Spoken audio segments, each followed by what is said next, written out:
I can't believe that you came into my Hello, we're life. back after a much You made me needed, feel like very lengthy hiatus, with just a lot of things happening. I got like a new job and it's really, really fun. It's so cool.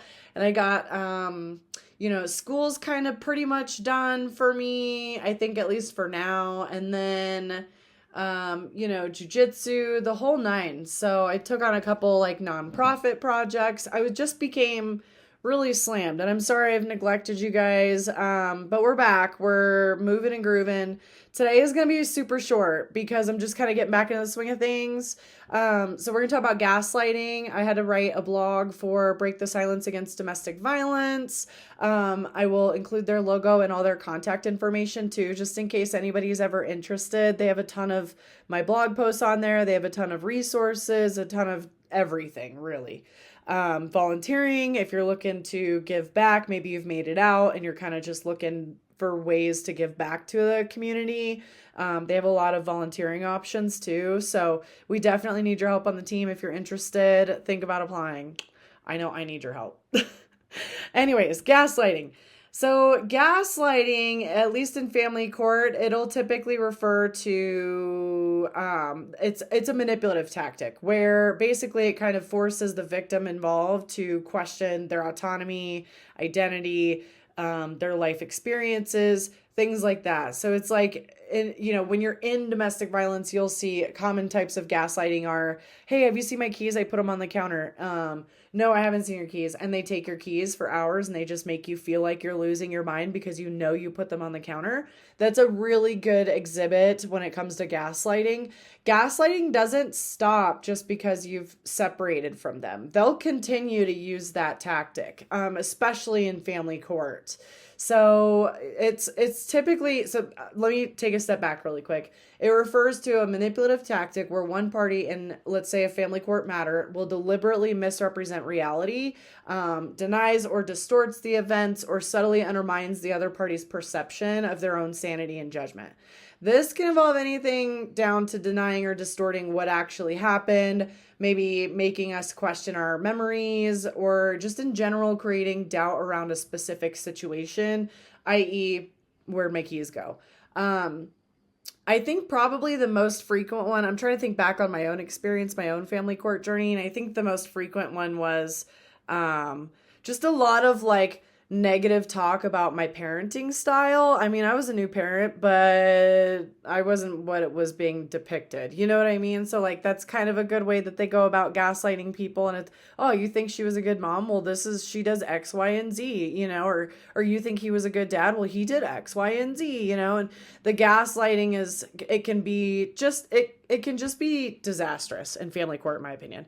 So it'll typically it'll make it really difficult. So for in front of the judge, if you're getting gaslit, it'll make the judge really question kind of what's happening and getting down to the actual understanding or the true nature of the situation. And it could influence decisions about the child custody. It really could. If you present as like somebody who is emotional and distraught and frustrated while the abuser is gaslighting you in the courtroom, you will be seen as maybe the questionable parent. I don't support that. I don't agree with that at all. I don't think it's right. But I need it to be said because there's too many times where I think, especially lately with like the mental health movements and stuff, which I'm all a very big supporter of. However, in the courtroom is not the place or time. So just because you're passionate about your kids, which we all are to some extent, at least, I won't say all of us, because I've met some parents that are not stellar, and that's okay. It's not that they're bad parents. They're just not stoked on having kids, and that's fine.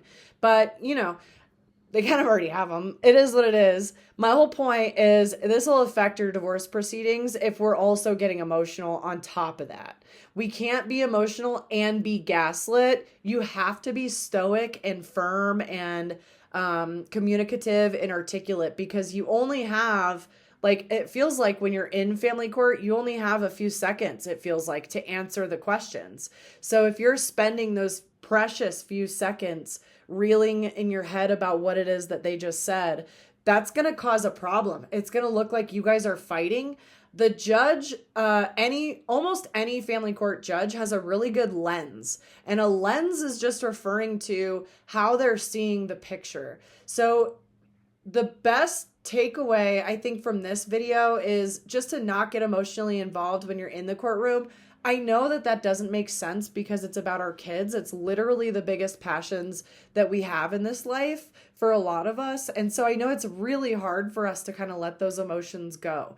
But when they're gaslighting us on top of us being emotional, the judge might tend to believe them. If they're saying, I didn't cause the abuse, she caused the abuse. And meanwhile, we're in the courtroom and we're, crying and frustrated because we don't feel heard, we feel invalidated, we feel bullied and terrified. And gosh, if this judge only knew exactly what it was that we had just got out from, that we just escaped from, they would see how he is.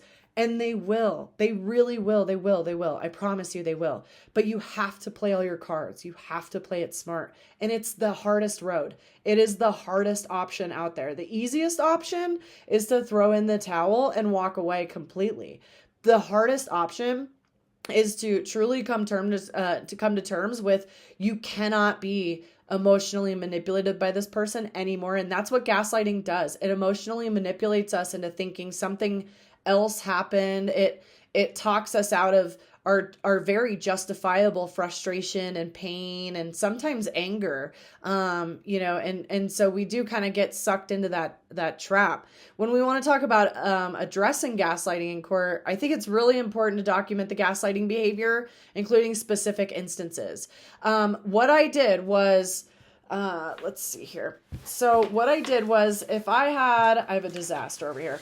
If I had, let's say this is Exhibit A. If I had this court exhibit and it's an email and it's saying, from my now ex or soon to be ex, side note, congratulations. No good marriage ends in divorce. So every divorce, I believe, deserves a congrats.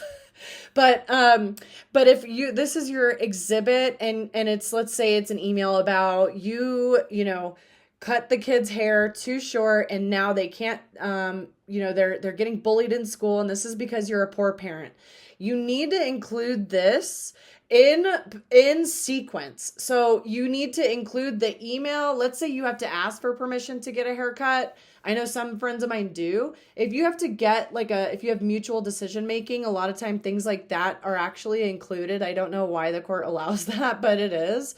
So you need to include, let's say Exhibit A is your email requesting permission to get the kiddo's hair cut. But now you're in court because you cut kiddo's hair and it was a violation of the child custody order granting mutual decision making, and you did so without the other party's consent. Now you flash forward to Exhibit B, where it says, you didn't give me this and you didn't do this and you didn't do this. And you need to demonstrate, I'm doing this and he's saying this. I'm doing this and he's saying this. Because if you do this over and over and over in your court case, the judges are going to start seeing that. And it's going to start discrediting them. But again, and I cannot stress it enough, child custody court is a marathon. It's not a sprint. Don't go into your first hearing thinking anything's going to be resolved, because it won't be resolved. There might be parts of it. Maybe a Band-Aid has been ripped off, or some type of issue around visitation has been temporarily settled.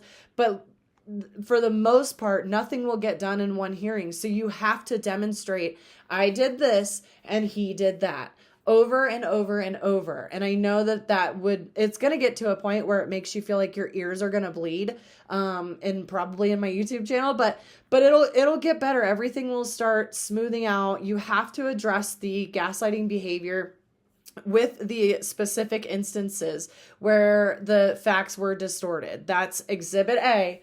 I asked for this drop-off time due to this requirement. Exhibit B, they declined with your picture. Your picture should be included at the drop-off point with the date and time stamp. So things like that. It'll get less crazy, but at least when you're starting, that's how the documentation needs to look. Some of it I've heard twice in my family court cases and in other court cases about being too detailed and kind of burdening the judge and possibly creating a bad experience for them, which can make it more subjective in your case. However, I also haven't lost. So it depends on how you want to see it, I think. That's what I think. You need to focus on the clear and objective facts and really, really, really push yourself hard and avoid getting drawn into those emotional debates. You should I would say pause every question, pause and repeat it back to yourself in your head. Or you can even say it out loud. I just want to be clear. If you're pro se, you can even ask them. I just didn't understand your question. Can you please ask me that question one more time? And you can repeat it back to the judge and just say, I just want to be sure this was your question. And they'll answer you back yes or no. And then you can move forward. But forcing your brain to do those things, to take that extra conversational step of just, can I repeat your question? This is how I understood your question. This will remove you from your fight or flight in the moment. It may not work seemingly, it may not work long term, but in that moment, you will be able to answer the question that the judge needs an answer to without presenting as an emotional mess. And throughout your hearing, let's say your hearing lasts 30 minutes. If he just spent the last 30 minutes trying to gaslight you or emotionally distort you or make you confuse the facts, the judge is going to see that. They're not in this cycle, usually. They're not in this cycle of DV.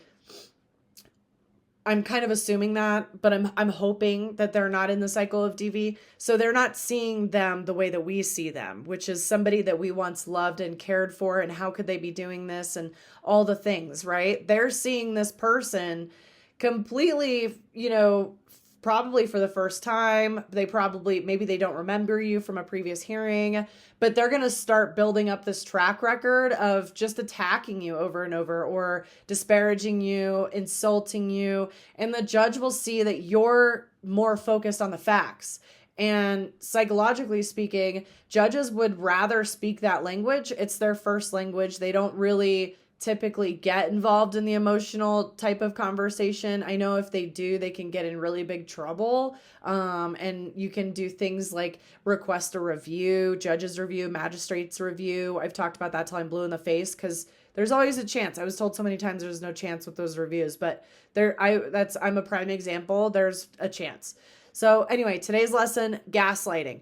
Don't let it bother you in court. Figure out some safety measures. What was your question? Please repeat your question. This is how I understood your question. Another safety measure, Exhibit A, followed by Exhibit B. Those are all safety measures that you can put into place to keep yourself policed, to keep yourself checked, and of one emotional wavelength, at least until you get done with the hearing.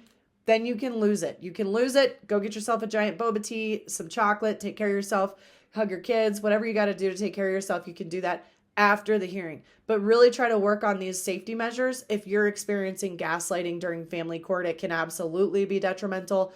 My heart goes out to you.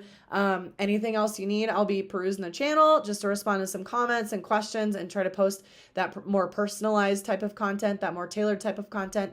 Let me know. All right. Bye. I can't believe that you came into my life.